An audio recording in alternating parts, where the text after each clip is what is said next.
Hi, welcome to Mad Medicine with Miss P. This is, I always say this is going to be a short one, then it ends up being the full 15 minutes. But a couple things happened in the last week or two that I gotta share, and I don't understand.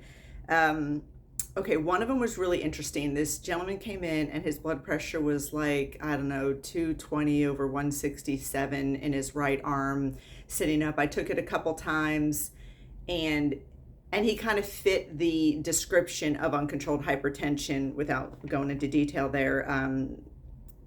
So I thought, all right, let me just get him undressed and, get him settled, and I'll go back and recheck it. So I went and I told the anesthesiologist, and he's like, well, checking his other arm and stuff, and try his legs and stuff. So I thought, okay.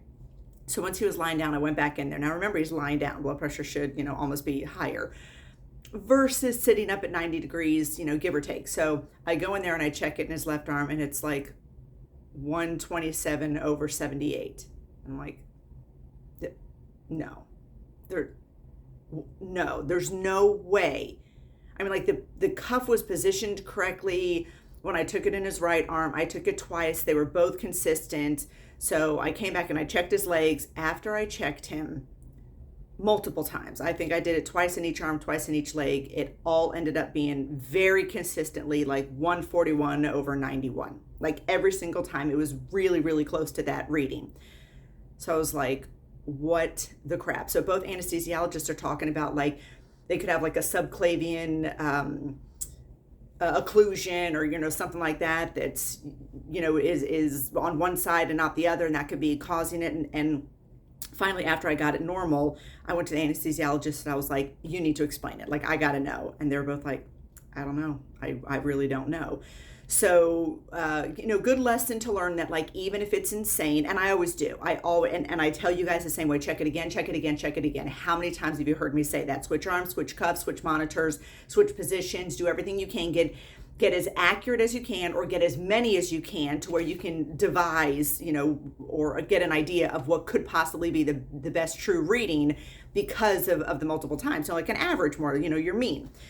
And that was just a really bizarre situation, and we never really got to the bottom of it. From what I understand, he had his procedure and everything went well, no issues there, but I don't think I've ever had somebody that crazy high. And now he didn't take his medication that morning. He was on cardizem and amlodipine, and he didn't take it that morning. He had it with him. So after we got reasonable readings, then, the anesthesiologist said, go ahead and give him his morning meds. So I, read the bottles. I made sure exactly what it was. I gave him one of each. And I guess, he did well. But I've never had anybody that high go that different that fast, even in the same arm. I mean, yeah, we changed positions. I don't know, anatomically wise, I would love to have x-ray vision and know how that happened. It'd be one thing when you get a really high reading on one side and reasonable on the other. That I know, that I've seen, that's an anatomical thing. There's some sort of anatomy issue. There's something going on that, the true reading is probably the high reading, and he's got, on the that's what one of the anesthesiologists were saying, and that, when you get that, the high reading is probably the true reading, and then the lower reading is probably some sort of, defect they have that is masking, a true problem. But other than that, I thought that was really interesting. Then same day, later that day, same thing happened. This guy's sitting up, young, healthy guy talking to me.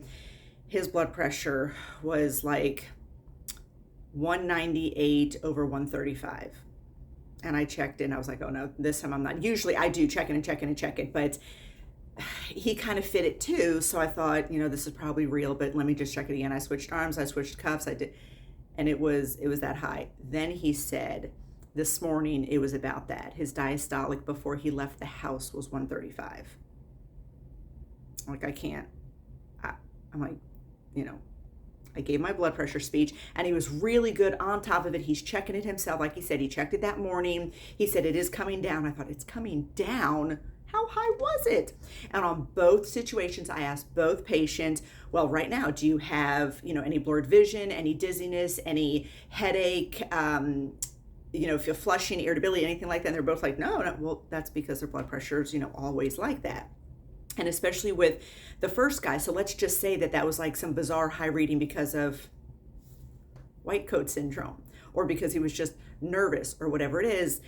It's not to say your blood pressure doesn't go up when you're anxious, nervous, worried, upset, scared, or in pain. We understand that, right? We understand that that's supposed to happen. That is your fight or flight. That's how you survive these horrible situations, right? That's supposed to happen. But it's how high does it go and how long does it stay there? And not to mention the reason I mock white coat syndrome, and a very sweet, intelligent, educated, wonderful, love this girl, very, very smart CRNA. She and I were talking and she's like, no, I really do have white coat syndrome. And I wasn't going to tell her business. Listen, she can put me to sleep anytime she wants. Beautiful girl inside and out, great person. I wasn't going to, kind of tell her thing, but had we had more time, I may have said something like, okay, right, that's what happens when you go to the doctor, right? She said when she goes to her OB, she has a much higher blood pressure. Right, but that's only because you're not checking your blood pressure when you almost got run off the road, when someone's walking behind you a little too close at Target, making you nervous, when you hear glass break in the middle of the night, when the dog starts to bark and you're home alone, right? You're not checking your blood pressure at those times.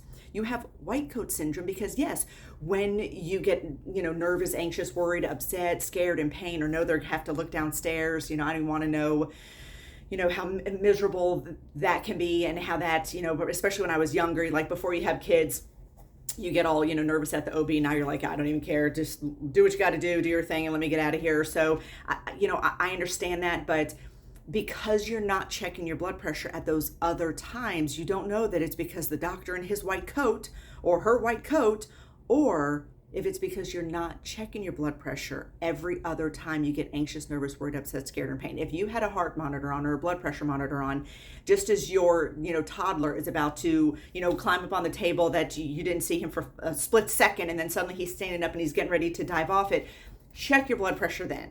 Same thing, because you're not checking it. That white coat syndrome is really, uncontrolled hypertension rearing its ugly head from time to time, but you don't know it because you're not checking it then. Yes, you're checking it when you're at the doctor, and that's why, they call it the white coat syndrome, because when you get to the doctor and you're anxious, nervous, worried, upset, or scared, or in pain, or whatever it is, yes, your blood pressure is going to go high, but how high it goes and how long does it stay there is a true judge. And is it going higher in other times of your life, at other parts of your day, and you're just not checking it?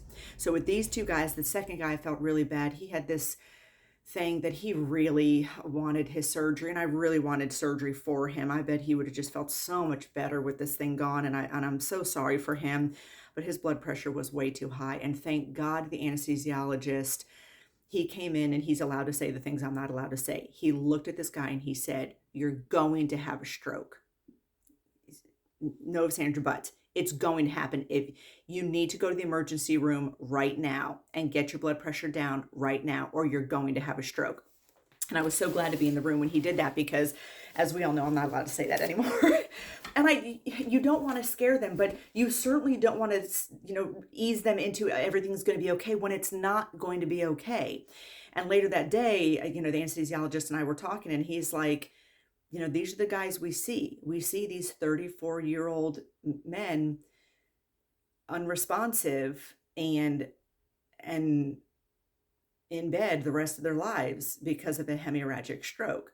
And I said, I know. I spent 15 years in long-term care with my students, and I watched it.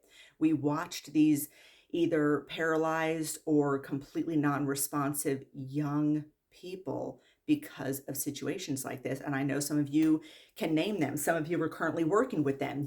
These guys who had these massive strokes. So I went in, and because he kind of opened the door to talk about a stroke, the anesthesiologist, I was able to kind of go in there and just explain a little bit more. I said, I know that you don't necessarily understand, most people on average don't necessarily understand what we mean by stroke, and that's just when, maybe a very small portion of the brain loses blood supply from a clot or a foreign body, and blood no longer circulates or, perfuses to that brain tissue dies, and it affects whatever part of the body that specific brain tissue controlled, whether it's speech or memory or cognition or movement, or, if it's a portion of the brain, that side of the brain where it affects, the other half of that body where you're paralyzed or something like that. I said, those are all horrible. And a lot of those people do come back and are able to kind of, get past it with some therapy and maybe get a good portion of their function back. I said, but with your case and your blood pressure, and I checked it 6 or 7 times, and each time it was scarier. I mean, we're like, I think 199 over 167 or something. Like even when the anesthesiologist was in there and I hit it again and I even put a larger cuff on and he was kind of like, don't bother. And I said, well, I just wanted to see if I can get something better. And as he's talking to the patient, the blood pressure is pumping up. And that diastolic, I may never forget this as long as I live. It said 157 while the anesthesiologist and I were in there. And that's when he said, you're going to have a stroke. So, I explained the occlusive stroke and then the hemorrhagic stroke. And I even went into a portion of a story that some of you have heard when I, worked with one of our office staff whom I just loved. Her son came out and rode my horses, and she's just a wonderful, wonderful person. I wasn't there that day. She had a really bad headache and probably a little nausea. And she just went into one of the back rooms to kind of relax for a little bit and turn the light off. And I'd like to think that if I was there, I would have forced a blood pressure check. And any student that has known me, as soon as someone says, oh, my patient says they have a headache and the nurse wants to, have me give them Tylenol, can you come with me or whatever? First thing I say is, what was the blood pressure? You have a headache? What was the blood pressure? Let's hope it's nothing, but we're going to act like it is an intracranial bleed and then find out it's nothing, give her some Tylenol and go about our day. Great. But what if it is? What if it is an intracranial bleed and we could have caught it? This staff member of ours may have been still alive, possibly, depending on how bad it is. So I'm, without going into too much detail, I explained to this gentleman who I want to say was maybe 34 or something like that. I said, if you have so much pressure in your bloodstream and one of those vessels bursts, basically, it's obliterates. It can only handle so much pressure before the end of it just opens up and it bleeds into your brain at that high rate. That amount of pressure and just absolute crushing of your brain tissue, and it doesn't come back. If you survive it, you're going to be awake, looking around, and non-responsive while other people reposition you and change you and clean you in what we call weed, water, and turn for what could be the next 30 years or so, if you don't end up with horrible decubes and other, infections and sepsis from aspiration, all kinds of other stuff. And I didn't go into a lot of detail like that, but these people need to be aware, and you don't want to scare them, but you want to light a fire. And I encouraged him very strongly to go to the emergency room, and his dad was there with him. And I said, you guys need to go to the emergency room. You really, really should. And the dad was like, oh, so are we going to go down there and wait for 2 hours?